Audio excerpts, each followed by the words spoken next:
பார்த்து கூட பார்லிமெண்ட்ல ஒழுக்கத்தோடு நடந்துக்க தெரியாத ஒரு ஒழுக்கம் கெட்ட நபர் இன்னைக்கு பாராளுமன்ற எதிர்க்கட்சி தலைவர்.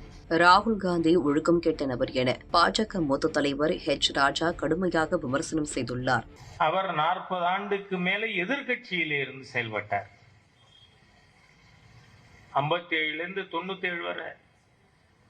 98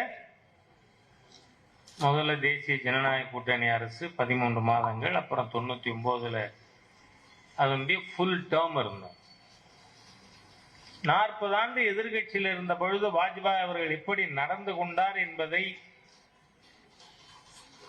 பார்த்து கூட பார்லிமெண்ட்ல ஒழுக்கத்தோடு நடந்துக்க தெரியாத ஒரு ஒழுக்கம் கெட்ட நபர் இன்னைக்கு பாராளுமன்ற எதிர்கட்சி தலைவர். நீங்க 74 75 நான் பிகாம் படிக்கிற காலத்துல ஒரு மாணவன்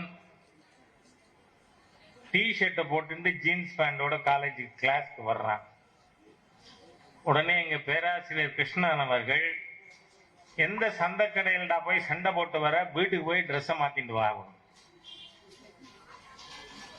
ஏன்னா ஒரு டெக்கோரம் வேணும். ஒரு சபைக்கு வந்தா பார்லிமெண்ட்ல ஒரு பனியனை போட்டு எதிர்கட்சி தலைவர் திரும்பி நின்று எல்லாத்தையும் வா வெல்லுக்கு வா வெல்லுக்கு வான்னு கூப்பிடுறாரு. இந்த சபாநாயகருக்கு முன்னாடி இருக்கின்ற பகுதிக்கு வெல்லுன்னு பேர். மூதறிஞர் ராஜாஜி அவர்கள் சொல்வார்கள், those who are not well with the points go to well. பேசறதுக்கான விஷயங்கள் இல்லாதவன் கூச்சல் போட வெல்லுக்கு போறான். அந்த மாதிரி மாண்புமிகு பிரதமர் மோடி அவர்கள் பேசிய 1 மணி நேரம் 50 நிமிடம் கூச்சல் போட்ட அநாகரிக கும்பல் இன்னைக்கு எதிர்கட்சியில கூட இருக்கலாமா என்று நாம மக்கள் யோசிக்க வேண்டிய நேரம். செய்திகளை உள்ளது உள்ளபடி தெரிந்து கொள்ள ரெஃப்ளெக்ட் நியூஸை சப்ஸ்கிரைப் பண்ணுங்க.